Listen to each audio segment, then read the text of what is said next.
Hey, you.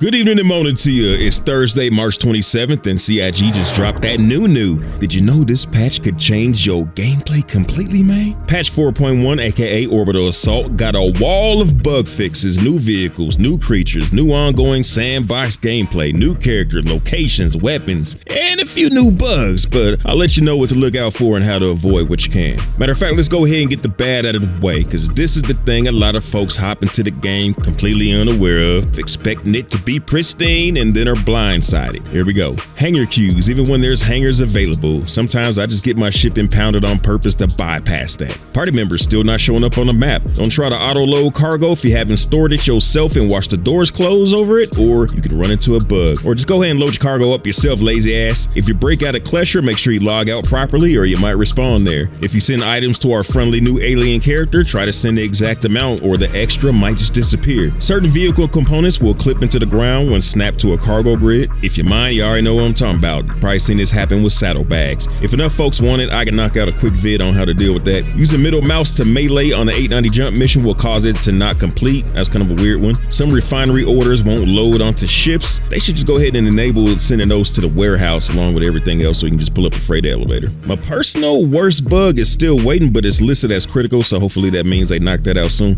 It's the murder hobo ATLS mech, which can still teleport your ass around the hangar and the ship. The ATLS KD ratio is super high, so I just leave it be unless the risk is worth the time saved. Maybe keep a med bed nearby. A few more minor bugs out there, but that's the bulk of them. Like I mentioned, there's way too many fixes to list, but the elevators seem to be in a good place. The button may not show that you caught it, but it should be on its way regardless. Not to refrain from giving CIG their due for all the fixes, shout out to them, but the list is crazy. You can check out the whole thing on Spectrum in the patch notes. If you haven't kept a close eye on things during PTU, there's two new vehicles in the mix. First up is the Drake Golem, a super small solo miner. That's miner with an ER. Floats like a butterfly and stings like your pee. The thing flies like a fighter. It's amazing how it flies considering it's a miner, but it's still about the size of an Aurora, so I suppose that's not really out of pocket. As small as it is, it still carries 32 SU of that good that you bag up while turning big rocks into little rocks. It's got its own custom bags and a really creative custom look, like a Drake mule welded to an Argo cargo type body holding a couple tankers. There's more to it, but I'll leave the compliments at that. If I had to say anything bad about it, it's that there's no interior for you to stand up to stuff a burrito in your mouth in. But that's well worth it because the machine costs $55. What? Yo, that's crazy and I love it. I was looking for somewhere around $85, but nah, it's less than that for the ship with a game package included. $75 for the ship and game package with a new release discount that puts it at $67.50. $60 for just the ship if you buy it with store credit. $55 war bond if you buy it cash. That makes this the best value per dollar ship in the game. Start the game with this ship and you'll be buying all the other ships with what you earn with it in no time. Just eat and drink before you go out mining in it. The ATLS Geo. Me and my boy were super surprised to be flying around a hangar in this thing like a kid with a jetpack, because that's what this thing is rocking. Built for good old mining, is going to be a solid tool to take down caves with, since you can jump straight to the bottom and back up without looking for handholds and all that spelunking stuff. Got room to store a multi-tool, big tractor beam, and a mining gadget. I was expecting $55 when I first tested it. It's $45 store credit or $40 war bond, aka fresh money. That fresh pow pow. Good news if you have a Reclaimer, Carrack, Valkyrie, Raft, or Starlifter. The turrets now behave as if they're slaves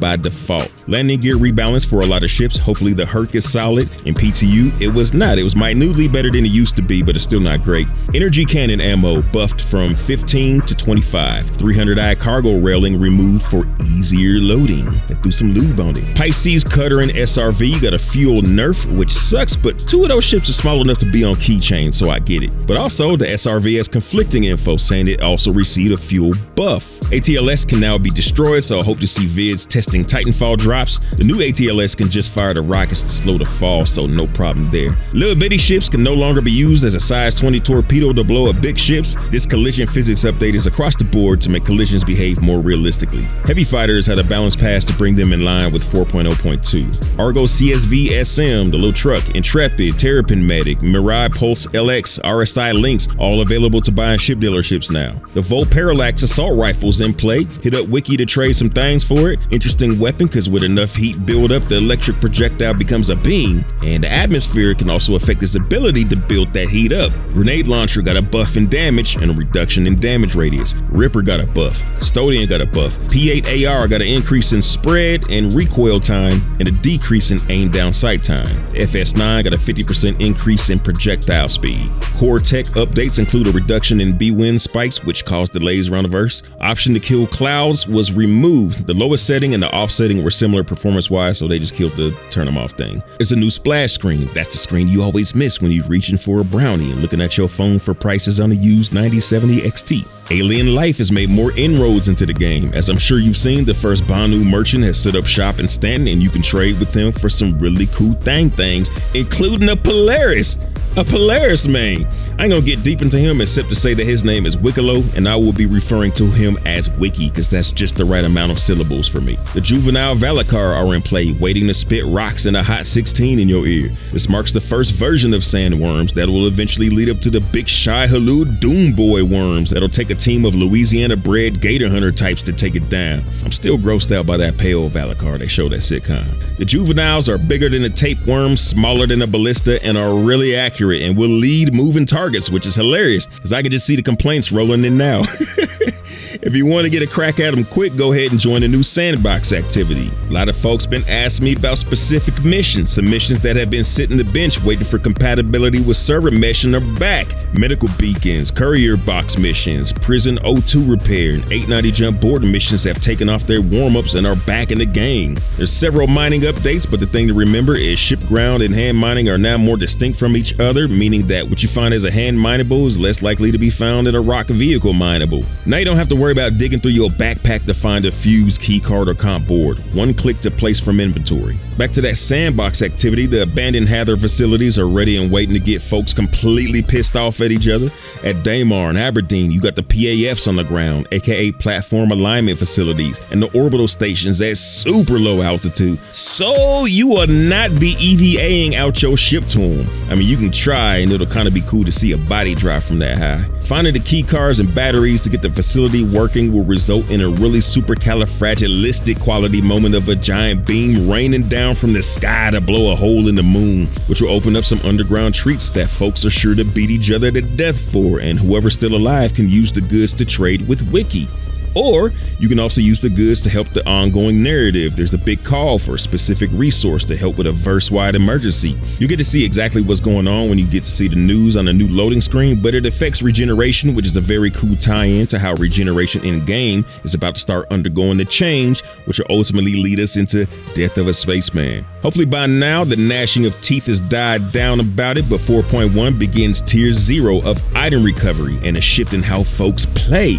It's the first step that'll eventually lead to having to register and insure our ships and belongings or risk losing them, but that's later. We're beginning with Tier 0, which works like this. You play, you die, you respawn with all your stuff you were wearing, including your weapons. If you have stuff in your backpack or pockets, that's still in your corpse's backpack and pockets, and you can make your way back there and loot it, or anybody else can loot it. But that's it. They can't take your weapon or armor for this first tier. Tier 1 item recovery will bring looting weapons and armor back, and your stuff is tied to registration and insurance. Tier 2 is crafting intermingled with all that. If you want to find out more detail about that, check out my previous vids. So back to 4.1 having Tier 0. You'll see a lot of diversity in armor and weapons that folks usually keep locked up for fear of losing it. Go with executive armor and subscriber gear and looter gear and all that kind of stuff that never gets any Stanton shine on it. So enjoy it while it lasts. You can go out there and take more risks. Try things you used to hold back on. Step away from the money grind to hit the contested zones. It's an opportunity for less self-constricted play. Get it while the getting is good, because Tier 1 will dampen that down